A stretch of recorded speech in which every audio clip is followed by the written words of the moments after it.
trahedya nangyari sa inyo? Sa pamilya mo? Yun na yung pinatay ang tatay ko.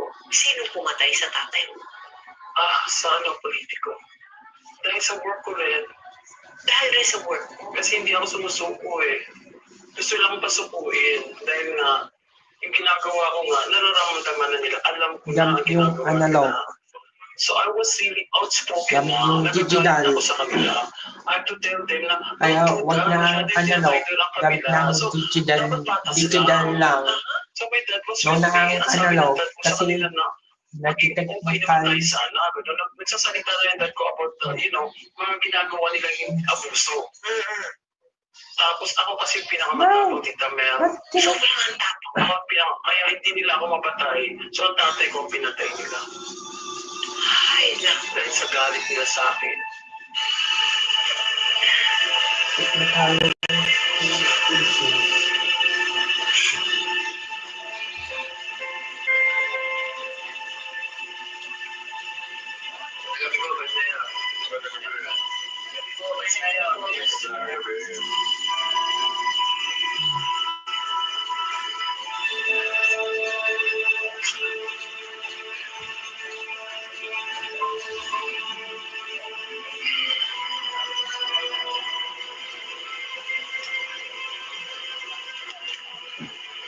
Nakikiramay kami, Roson.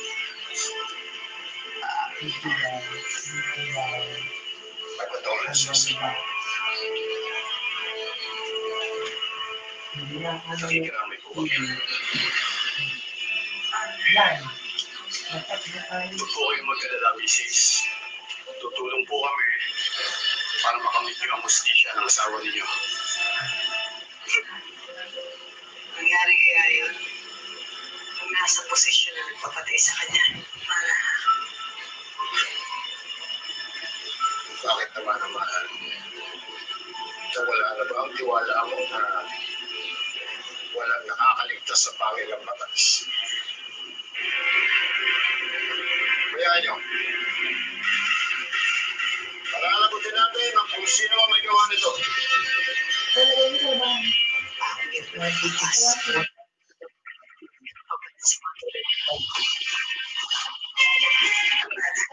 anak, hindi ito ang tamang panahon.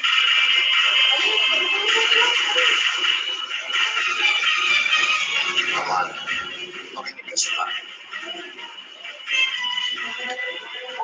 Kaya,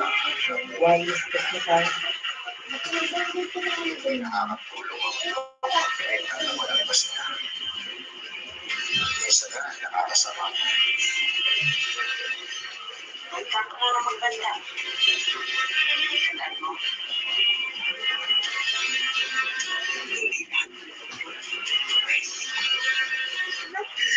Alam mo, ito ang analog, kasi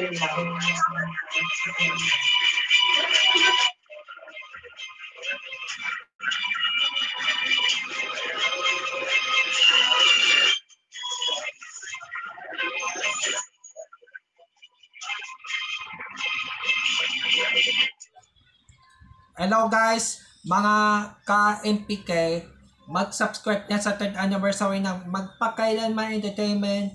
I-click natin yung subscribe channel, i-like sa Facebook page, i-tweet sa Twitter, i-follow lang sa Instagram, at mga social ng mga media accounts. Maraming salamat po mga ka-magpakailanman.